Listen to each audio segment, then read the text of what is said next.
Entonces, estamos retomando un poquito. Para quienes no vinieron la vez pasada, pueden ver en el canal de YouTube de la iglesia esta clase. Ahí estamos subiendo todas. Ya hay como no sé cuántas, hay muchas clases. Y esta del Apocalipsis, estamos con este tema. Es un libro que yo creo que en todo el tiempo que tengo aquí, nada más una vez medio explicamos alguna parte, y hace años, y siempre no llegamos hasta acá porque empezamos con otra cosa o en fin. Pero hoy sí queremos empezar y terminar. Entonces estamos en una introducción. Ya vimos, solo como manera de repaso así muy rapidito, lo que para ubicarnos, dónde estamos. Esto ya lo vimos, pero quiero recordarles.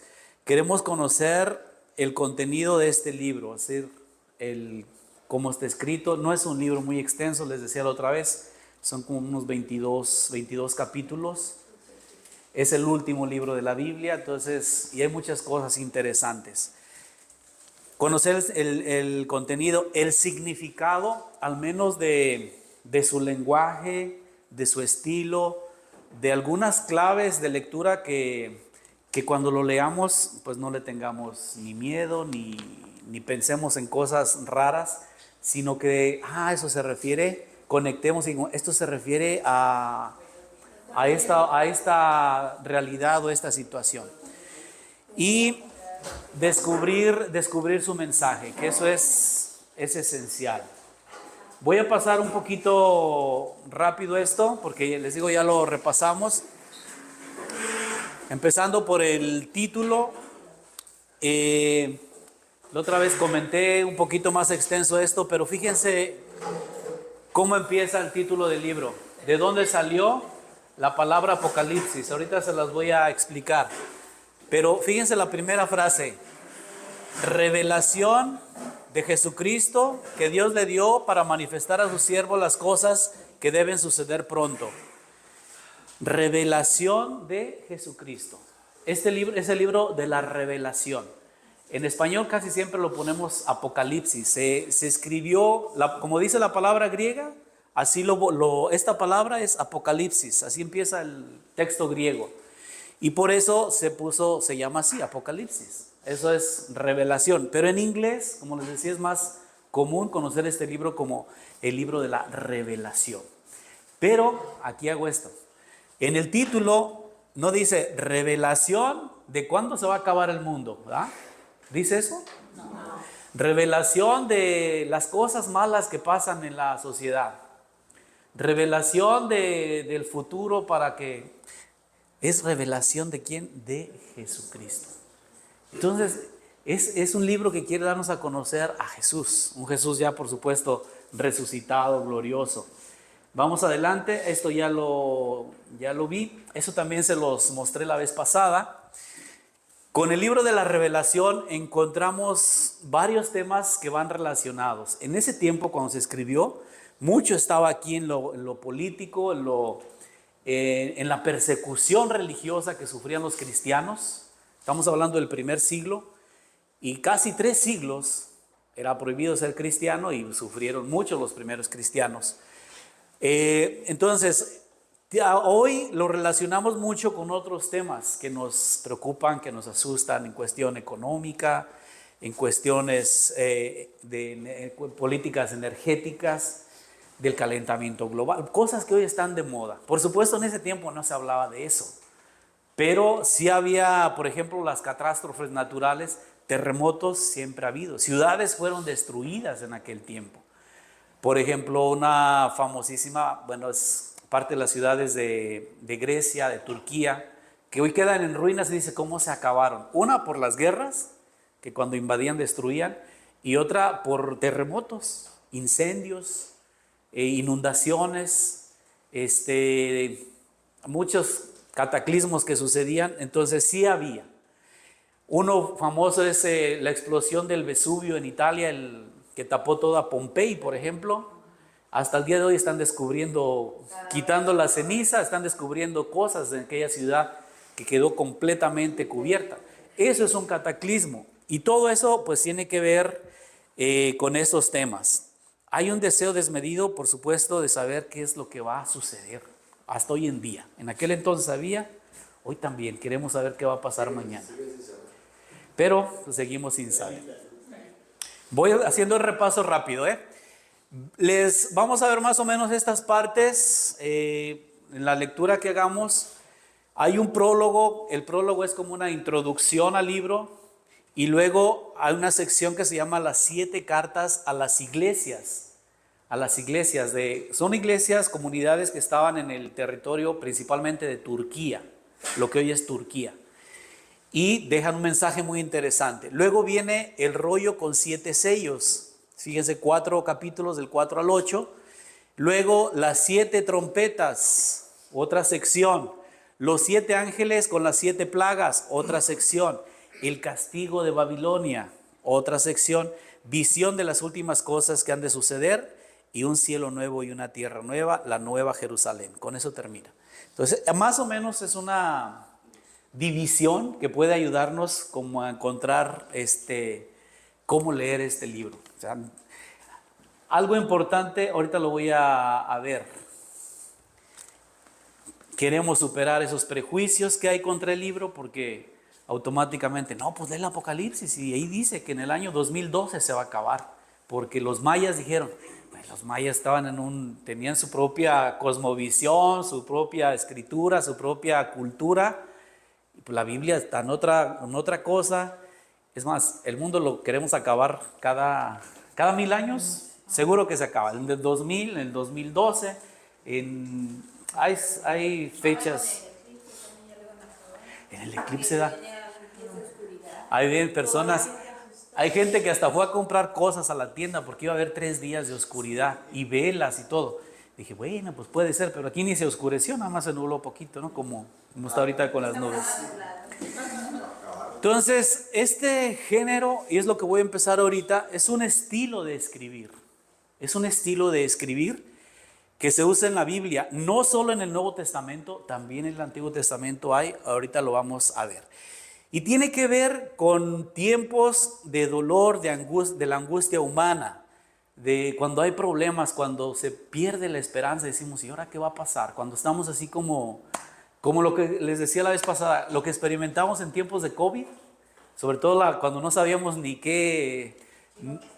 cómo, si iba a terminar, si no iba a terminar, si iban a funcionar las vacunas o si no, algo así. Como que ahí necesitábamos ese mensaje de ánimo, no pasa nada, vamos a seguir adelante. Sí pasaron cosas, pero bueno, sí se murió mucha gente, pero no se acabó. Ok, aquí ya me voy un poco más despacio. Ahí le pongo la desgracia de un término. Es así como para un título de la desgracia de un término, de una palabra.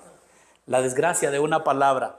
La palabra Apocalipsis en griego se escribe así, Apocalipsis. Es la primera palabra escrita en este libro y de allí se ha sacado el título tradicional, lo que les decía. Para entender mejor su significado vamos a completar, a ver las siguientes frases. O examen. A ver qué dice. En lugar de sustituye el término en negrita, es decir, por una expresión equivalente o un sinónimo. En lugar de decir Apocalipsis, vas a decir otra. Por ejemplo, el terremoto, hubo uno apenas, el último fue en Taiwán, ¿no? El terremoto en Taiwán causó más, 2000 muertos. Fue un verdadero espectáculo póngale otra palabra, destrucción o destrucción podría ser. Según el cálculo de algunos observadores, el año 2012 podría ser el año del fin del mundo. Luego, no te entiendo, hablas con un lenguaje apocalíptico, con un lenguaje de miedo o un lenguaje pesimista. Y aquí, en lugar de poner Apocalipsis de Jesucristo, porque así empieza, Apocalipsis tu Cristo, algo así la palabra. Entonces, aquí podríamos poner entonces revelación de Jesucristo. Entonces, si en lugar de, ya es el mismo término, en cuanto lo oyes, ay, el Apocalipsis, ay, el Apocalipsis. Pero en cuanto pones revelación, entonces debes ya como que hasta se suaviza la cosa, ¿verdad? Más tranquilo. ¿Vamos bien hasta ahí? Ok. En cuanto al género, ¿el género qué es? Es un estilo de escribir. Así como hay género poético, poemas, canciones, rimas, versos. Hay el género narrativo donde se cuenta una historia y había una vez y se va contando una historia de principio a fin. Hay el género, no sé, el de las crónicas o el de las lamentaciones. El de las lamentaciones es muy interesante. Las parábolas, ya hablamos de estas cosas. Es propio esto del estilo apocalíptico, el estilo de la revelación de los dos testamentos, en el Antiguo y en el Nuevo hay. ¿Cuál es su característica? Bueno, su característica es utilizar la profecía. Ojo, la misma palabra profecía a veces le entendemos como adivinar el futuro. La mayoría, cuando dice es una profecía, entonces está adivinando el futuro. En la Biblia, la profecía significa, es el que habla en el nombre de Dios. El profeta es el que habla en el nombre de Dios. Y no es solamente que, sí hay veces que anuncia lo que va a pasar. Si uno ve la profecía de Isaías, de Jeremías, de Amós, dice, por ejemplo, Amós cuando escribe a las ciudades de Samaria o a la alta sociedad y les anuncia, dice, ustedes serán colgados como reses del sacrificio, así como cuando en las carnicerías que los cuelgan de un gancho. Y tú dices, ¿qué está anunciando este? Bueno, era un tiempo de mucha injusticia y esa abundancia y esa riqueza que tenían esas familias, y venía una invasión y iban a perder todo. Pero no es que Amós fuera un mago, así lo llaman visionario y lo corren, sino que él veía lo que estaba sucediendo. Es decir, el profeta interpreta su realidad, lo que está pasando y cómo van a terminar las cosas. Miren, ustedes mismos pueden hacer un ejercicio de profecía. Si tú ves, no sé, en la educación de los hijos, tienes a un hijo, a veces uno no se da cuenta, pero por ejemplo, le das todo, le complaces todos sus caprichos, le compras, no lo dejas hacer nada, es decir, lo tienes como en una burbuja.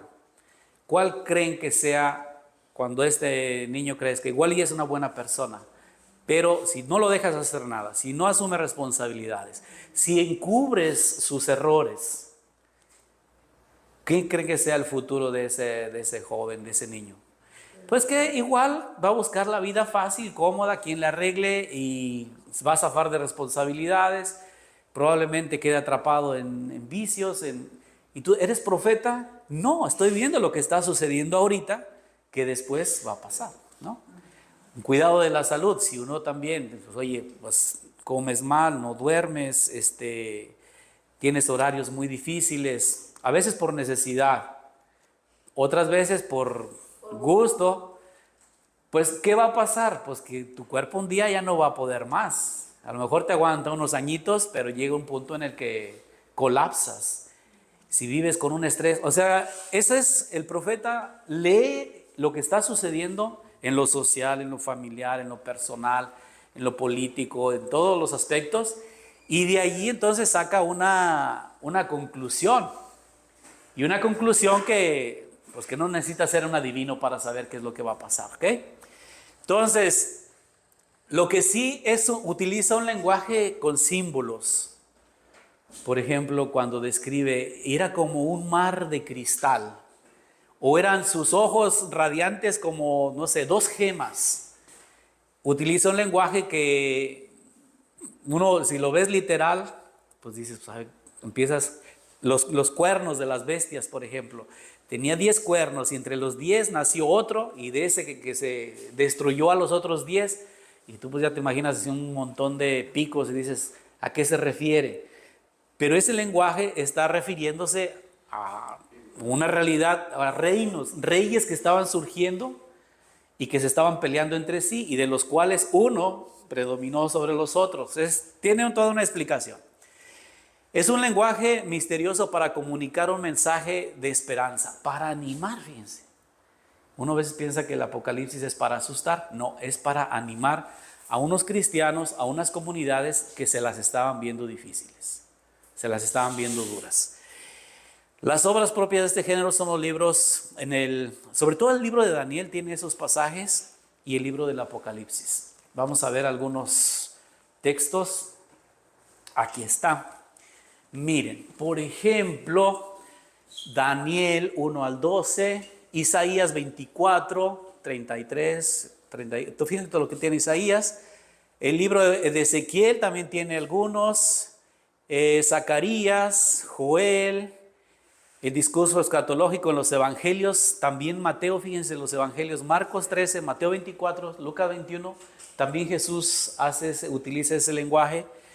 Pasajes de las cartas de Pablo, el Apocalipsis de San Juan, que es el que estamos hablando, y además el libro de Enoc, que es aceptado como canónico en la iglesia etíope, el Apocalipsis de Esdras, y la Vulgata latina y en las Biblias de las iglesias de Armenia, está en un apéndice, como un libro así aparte, estos dos. Unas comunidades los usan, otros no los usan. Y hay otros libros además, que no están en la Biblia, por supuesto. Vamos a ver, por ejemplo, Daniel 1:12. A ver, busquen, está en el Antiguo Testamento, busquen en la esquinita de la hoja arriba, ahí vayan pasando Salmos, Proverbios, Sabiduría, Isaías, Jeremías y Lamentaciones y Baruch, Ezequiel y Daniel. Ahí en la esquinita de la Biblia lo pueden encontrar, está como a la mitad más o menos. Más atrás, por aquí más o menos, ándale por ahí, ven. Aquí fíjate arriba y ahí lo van a encontrar. Daniel, por aquí arriba búscalo. Les leo rápidamente. Daniel en la corte dice que 1 al 12, fíjense, todo eso habla. El año tercero del reinado de Joaquín, rey de Judá, llegó Nabucodonosor, rey de Babilonia, a Jerusalén y la sitió. El Señor entregó en sus manos a Joaquín, rey de Judá, y al resto de los objetos del templo de Dios, y los llevaron a la tierra de Senaar, al templo de sus dioses. Y los objetos los pusieron en el tesoro del templo de sus dioses.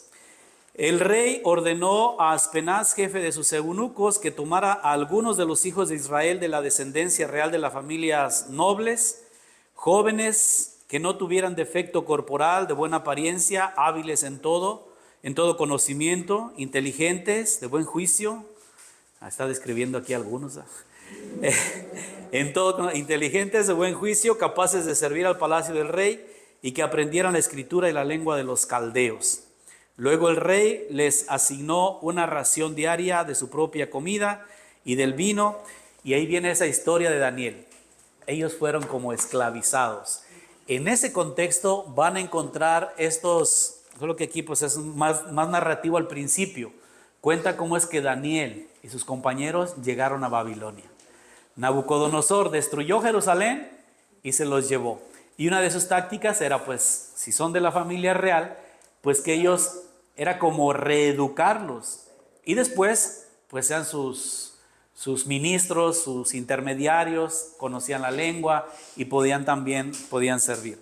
Entonces, en ese contexto de destrucción, de haber perdido todo, vienen estos relatos apocalípticos pero quiero encontrar uno que hable más preciso de esto, donde están las visiones. No me detengo tanto porque me interesa el Apocalipsis en general, pero aquí podemos encontrar. A ver, vamos a ver si Isaías 24 nos dice algo. Ahí mismo busquen Amós, un poquito atrás creo que está Isaías. Jeremías, Isaías. Está un poquito más para atrás. Isaías 24. 24. En cuanto a la hora, ¿qué horas son? Creo que no traigo yo mi reloj. ¿Está bien ese reloj de allá adelante? Sí, está bien, ¿verdad? Ah, ok. No me voy a quedar aquí bien contento. Y allá la misa esperándome. Ah, ok. En el 24 dice juicio de Yahvé, Isaías 24. Yahvé destruye la tierra, la devasta, le da vuelta y esparce a sus habitantes. Tendrán la misma suerte el pueblo y el sacerdote, el siervo y su amo, la sierva y su ama, el comprador y el vendedor, el prestamista y el prestatario, el acreedor y el deudor. La tierra será totalmente vaciada y completamente despojada, porque Yahvé pronunció esta amenaza. La tierra desfallece y se desvanece. El mundo tambalea y se desvanece. Desfallecen los encumbrados de la tierra. La tierra también está profanada bajo los pies de sus habitantes, porque transgredieron la ley, violaron el estatuto, rompieron la alianza eterna. Por lo tanto, una maldición devoró a la tierra y los que viven en ella son hallados culpables. Por eso los habitantes de la tierra son consumidos y quedan pocos hombres. Oh. Todos parejos, ¿verdad? Bueno, lees Isaías y dices, ¿cuándo va a pasar eso? Dice, además, bueno, dato aparte, me gustó la traducción, ¿eh? El ritmo que le dio Ariel, no, es Stockman, como verso, muy bonito. En esta Biblia, el que tradujo aquí fue, a ver, aquí se los digo su nombre, se apellida Stockman, es un rabino de Argentina y tiene, por supuesto, esa sensibilidad. Luis Stockman, porque él habla hebreo, él es judío y traduciendo, pues, y habla español además perfectamente, entonces le da otro sabor. Bueno, se fijaron en el estilo en que habla destrucción, todos, el Señor los va a voltear para acá y para allá. Por supuesto, algo importante en esos textos es no sacarlos de contexto. Es decir, si yo nada más digo, Yahvé destruye la tierra, la devasta, le da vuelta y esparce a sus habitantes, si nada más digo así, el Señor va a destruir la tierra. Dijo Isaías en Isaías 24:1, es el fin. Si nada más te quedas con eso, entonces ve más adelante. Describe la ciudad devastada a partir del versículo 7. Decae el vino nuevo y la vid desfallece, suspiran todos los de corazón alegre. Cesó el júbilo de los panderos, terminó la algarabía de los que se regocijan, se detuvo la armonía de la cítara. No beben más vino cantando. La bebida fuerte es amarga para los que la beben. Derrumbada está la ciudad de la desolación. Cada casa está cerrada para que no entre nadie. Se lamentan en las calles por el vino. Todo regocijo se ha apagado. Se fue la alegría de la tierra.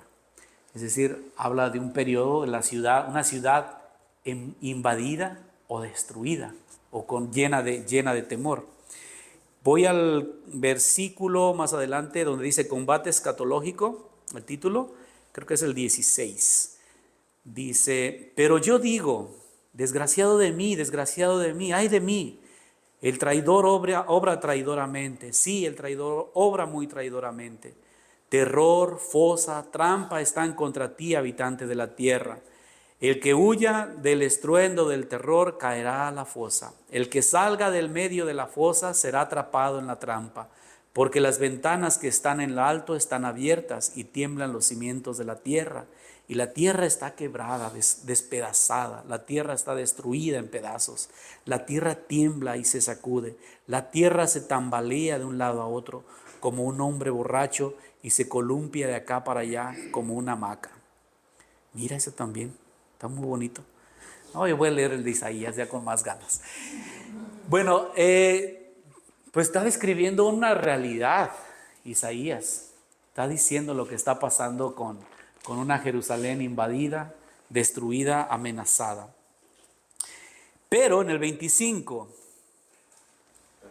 capítulo 25, Yahvé, Dios mío, te exalto y alabo tu nombre porque hiciste cosas maravillosas. Tus consejos desde antiguos son fieles y verdaderos. Tú hiciste de la ciudad un montón de escombros, de la ciudad fortificada una ruina de palacios de los extranjeros, algo que nunca será reedificado. Por tanto, el pueblo te glorifica y la ciudad de las naciones terribles te reverencia, porque tú fuiste fortaleza para el pobre, una fortaleza para los necesitados en su desgracia, un refugio contra la tormenta, una sombra contra el calor. Vieron que al principio pone el Señor destruyó, pero ahora dice que el Señor es refugio, el Señor es salvación. Si te quedas con la primera frase, pues entonces te quedas con el mensaje que no debes. Lee completo. Entonces sabrás de qué está hablando Isaías. Y lo mismo sucede en Zacarías, en Joel y en los discursos de Jesús. Y es lo mismo que está pasando también en la actualidad. Lo mismo, bueno, Pero en diferentes lugares, no todo al mismo tiempo. Sí sabemos que hay lugares donde, y por décadas, hay mucha hambre, violencia, desolación, guerras, y pues de una forma u otra vamos pasando por ahí. Pero lo que quiere pues es que no nos quedemos ahí. Si no más nos enfocamos en lo negativo, pues no veremos más allá. Entonces el mensaje quiere decir esto, con esto voy a terminar.